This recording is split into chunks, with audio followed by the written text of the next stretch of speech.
Welcome to Unruly 3, father of 3 unruly kids. I'm not really.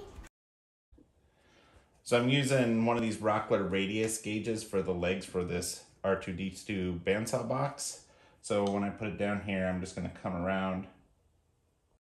Where'd all this, what in the world? Where's all this sawdust coming from? What's this?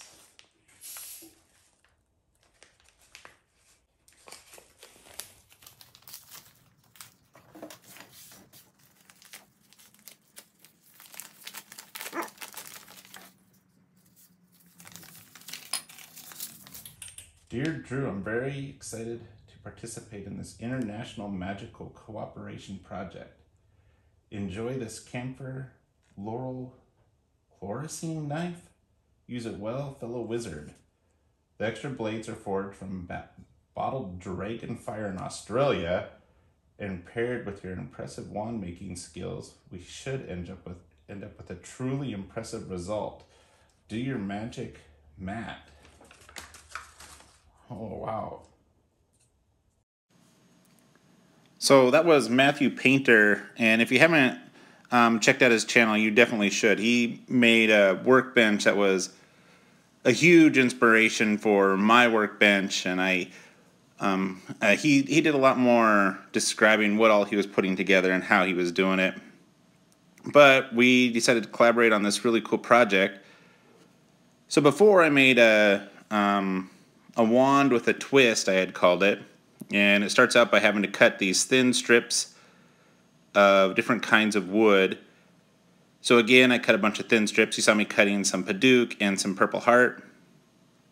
And then I think I also have in here some walnut, some maple, I think some alder, and I think maybe even some oak. And then I take some non-stick kind of cooking paper here to put it in my vise, that way that it doesn't stick to my vise, because there's lots of glue in there. And then you just take a clamp at the bottom, and I'm going to twist it. When you twist it, it kind of pulls it together and holds it pretty tight. So you don't need too many clamps on this, because it's kind of twists it together. And then I did put some more clamps on it. Then after it sits for a day or two, you take it off, and you have a nice little twist on your board. Now, one thing, when you do this, you want to make extra. You want to make it almost doubly thick that you want. I didn't do that on this one for a reason, and that's so that I can have a spot to put my thumb, like a thumb rest on it. I knew where the twist was going to be. I didn't know where it was gonna be. I knew that it was going to be there. So when I start turning this down, you can kind of see that there's gonna be a spot that, see how it does not get rounded at that one spot. So knowing that, I can kind of adjust it here on my wood lathe, and I can try to get as much round as I can. And then just do some more turning.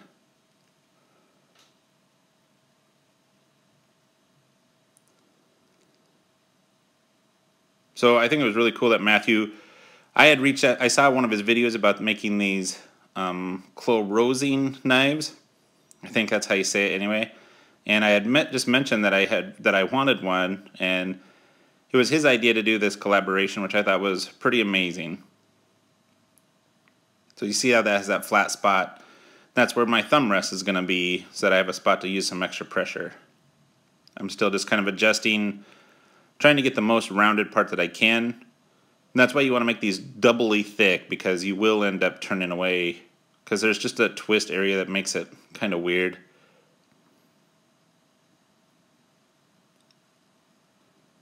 And I'm just comparing it to his knife that he had sent me, seeing if I got the handle about the right length.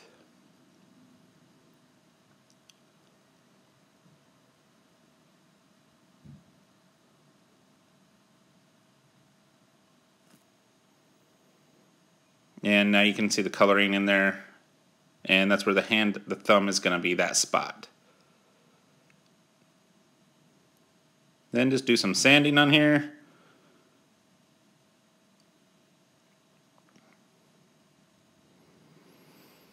I think I started at 150, and using those little sanding sheets that you get from Rockler, I think I took it all the way up to, I want to say almost 600, but trying to get rid of the sanding marks, so I'm going back and forth and going with the grain here, trying to get them to disappear a little bit.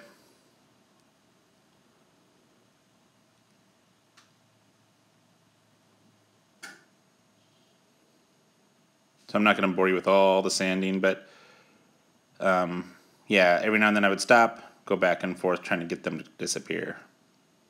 Then I'm just going to cut off the ends. I have a little block back there to help support it, because it can be a little bit sketchy if they're not the same size. And now I'm going to get ready to put the blade in. So I'm putting my thumb on there where I want it to be, so I make sure I have support. Then how big my blade is. Now you can even see there's a little tiny bit coming apart there, but this end is going to have a bunch of epoxy on it, so it's going to end up coming together. Then I drill in, I have a little stop on there, making sure that I don't go too deep in that. Then I'm just going to try using this drill bit. It's the same width as what the blade is. And once I get it kind of bored out there, I'm going to test it and see, well, I'm going to put some epoxy in here. Make some black tint.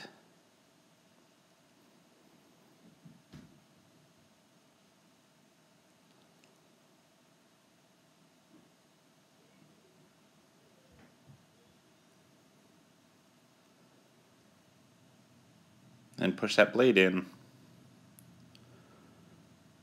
And now I'm just squeezing it tight on the end with that non-stick to make sure that all those pieces that were coming apart are now firmly together because that epoxy is in there. Then I just take it over to my sander. And we're going to put some deft finish on it.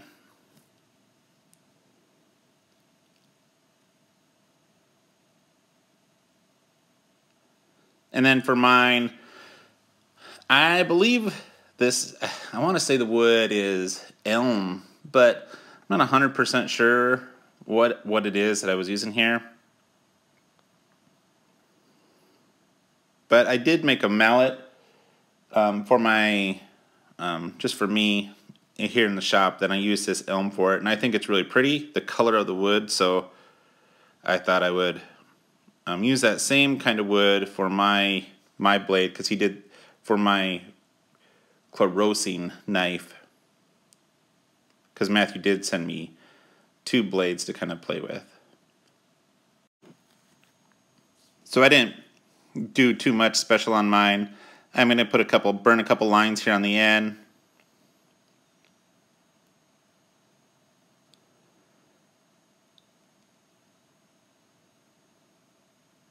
And then just kind of get my basic shape down on here.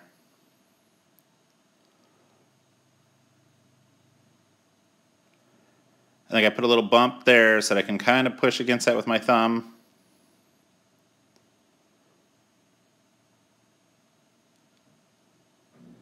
And then I'm going to cheat a little bit, and instead of doing the sanding the other way, I'm just going to use this, my orbital sander, try to get that down all the way.